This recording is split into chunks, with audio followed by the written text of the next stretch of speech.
샬롬. 7월 17일 토요일 오늘의 묵상입니다. 오늘 말씀 구약성경 출애굽기 40장 1절부터 16절까지 말씀입니다. 모세는 하나님 명령대로 첫째 달 1일에 성막을 세우고 증거궤와 상과 등잔대와 금양단을 놓고 뜰에 번제단과 물두멍을 놓은 뒤에 모든 기구에 관유, 그 거룩한 기름이죠. 하나님께서 거룩하게 사용하시는 그 기름을 바릅니다. 또 아론과 그 아들들에게도 이 기름을 부어서 그들이 제사장 직분을 행하게 합니다. 성막 건설은 하나님 백성에게 새로운 시작을 알리는 것입니다. 모든 물품을 조립해서 성막을 완성하라고 명령하십니다. 성막을 하나님께서 어떻게 세우고 어떻게 사용하라고 다시 한번 알려주십니다. 성막은 텐트랑 좀 비슷해요. 텐트 치는 거랑 비슷하게 세웁니다. 광야를 지나가고 얼마간 생활해야 하는 이스라엘 백성들에게 건물을 지어서 성전을 만들 수가 없기 때문에 언제든지 이동이 가능한 이동식 성전을 하나님께서 만드신 겁니다. 성전을 짓는 것을 일생일대 수건으로 삼는 분들한테는 오늘 말씀은 그렇게 와닿지 않을 수도 있어요. 왜냐하면 가능하면 크고 가능하면 화려하고 이렇게 성전을 져야 된다고 생각하는 분들 입장에선 실제로 오늘 하나님께서 이스라엘 사람들에게 만들라고 하신 이 성막을 모형으로 보게 되면 굉장히 실망을 많이 합니다. 실제로 성전을 화려하게 짓고 성전을 과하게 짓는 것에 대해서 탐탁치 않게 생각하는 저조차도 모세에게 만들라고 하셨던 그 성막의 크기를 모형을 만들어 놓은 전시회가 있었어요. 미국에 있을 때 펜실베니아에 그 전시회가 생겼다고 그래서 아내랑 그것을 보러 갔었습니다. 굉장히 기대하고 갔었어요. 진짜 별로 안 큽니다.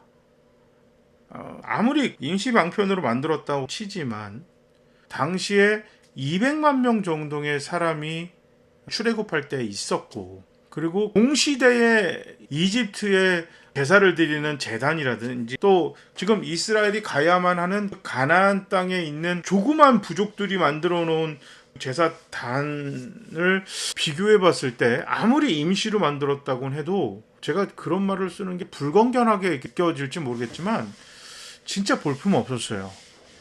진짜 볼품이 없었어요. 그래서 저는 이 사람들이 일부러 이렇게 만들었나? 정말 그런 생각했어요. 들어갔는데 저만 그렇게 생각한 게 아니라 방문했던 사람들이 얼굴 표정을 보니까 저랑 다들 비슷한 생각을 했던 것 같아요. 가이드를 해주셨던 분이 하시는 말씀이, 하나님이 성전을 통해서 무엇을 원하셨는지에 대해서 너무너무 명확하게 알 수 있게 만드셨다는 겁니다. 이것보다 더 화려하게 지을 수도 있었다.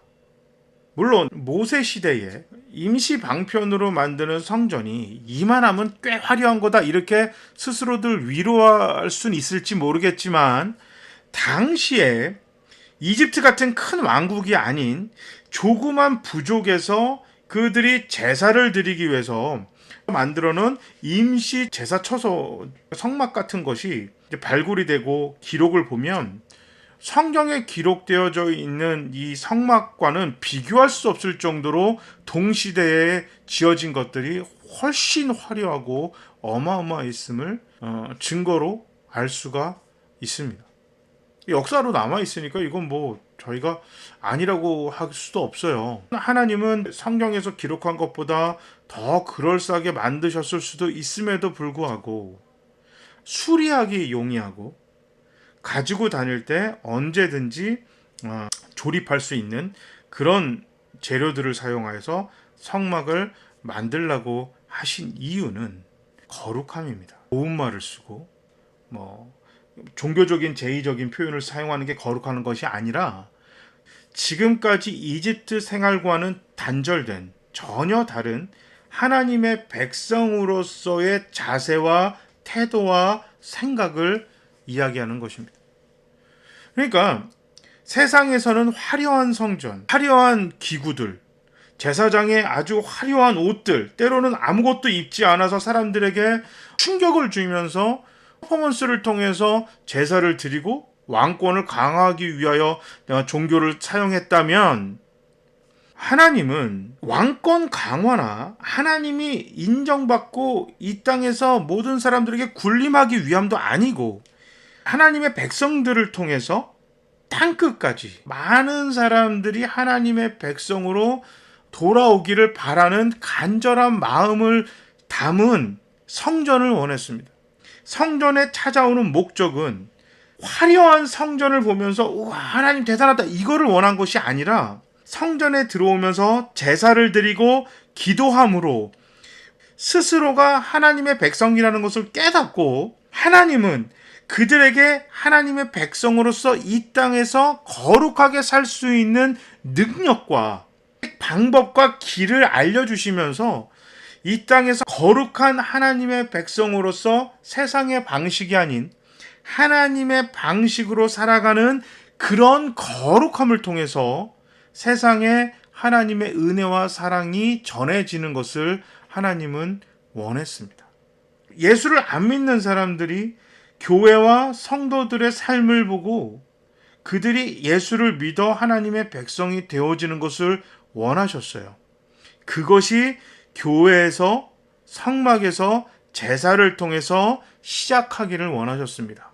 그래서 하나님은 화려함에, 우아함에, 대단함에, 막 압도적인 위엄에 모든 시선을 뺏기는 것을 원치 않으셨습니다. 하나님은 성막은 제사를 드리기 위한 장소, 기도하는 장소, 하나님을 만나는 장소, 그 이상 그 이하도 아니길 원하셨어요. 십자가가 막 남산에서도 막 그 강남에서도 보일 만큼 막 높이 뻘겋게 있는 그런 교회를 더 자랑스럽게 생각할지 모르겠어요. 하지만 과연 그것을 보고 사람들이 하나님을 볼까요? 건물을 볼까요? 화려한 강대상을 보고 과연 사람들이 하나님을 볼까요? 아니면 그 강대상에서 침 튀겨가며 이야기하는 목사를 볼까요? 이건 우리가 정말로 한번 심각하게 고민해 봐야 하는 것입니다. 우리 모든 성도들이 이 땅에 살아가면서 내가 교회를 다닌다, 교회에서 직분을 맡고 있다, 큰 교회를 다닌다, 작은 교회를 다닌다, 이게 중요한 것이 아니라 정말 중요한 것은 하나님을 만나기 위해서 내가 예배를 드리는 것인가? 그리고 하나님을 만나서 과연 나는 무엇을 얻고 싶은 것인가? 이 땅의 복만 내가 취하길 원하는 것인가? 아니면 하나님이 간절히 원하시는 이 땅의 마지막 사람까지 하나님의 자녀가 되는 복음의 증인이 되는 것을 나도 원하는 것인가? 토요일만큼은, 예배 드리기 전날만큼은 이거에 대해서 한번 깊게 고민해 보시기 바랍니다. 상황상 코로나19로 인해 내일부터 2주간 비대면 예배로 드립니다. 전화기로, 컴퓨터로, 어떤 분들은 텔레비전으로 보실 수도 있겠지만 이 비대면 예배를 통해서 우리가 분명히 하나님을 만날 것입니다. 하나님이 우리를 그 예배 속에서도 부르실 것입니다. 그 부르심에 응답해서 어떤 상황에서든지 간에 하나님의 백성으로서 교회로서의 본분을 다하는 우리 모두가 되시기를 주님의 이름으로 축복합니다. 제가 한번 기도하겠습니다. 사랑의 하나님, 하나님은 정말 예배와 기도를 위해서만 만든 예배 초소인 성막을 만드셨습니다. 그리고 언제든지 쉽게 옮겨서 그들이 어디를 가든지 예배를 드릴 수 있는 검소하고 또 현실적이고 굉장히 효율적인 성전을 하나님께서 만드셨습니다. 그 이유는 건물이 아니라 교회는 예배와 기도하는 장소라는 것을 이스라엘 백성들에게 알리고 싶으셨습니다. 그것이 예수님 시대 그리고 우리 시대까지 이어져 와서 이곳에 교회가 세워졌습니다. 하나님, 교회다운 교회, 성도다운 성도가 되겠습니다. 도와주시옵소서. 예수님 이름으로 기도합니다. 아멘. 내일 10시에 비대면 예배 드립니다. 우리 함께 온라인에서라도 만날 수 있으니까 얼마나 좋아요. 여러분, 이게 온라인도 안 되면 이거 진짜 답답한 겁니다. 근데 온라인이라도 있어서 감사합니다. 우리 비대면 예배에서 만납시다. 자, 모두 샬롬.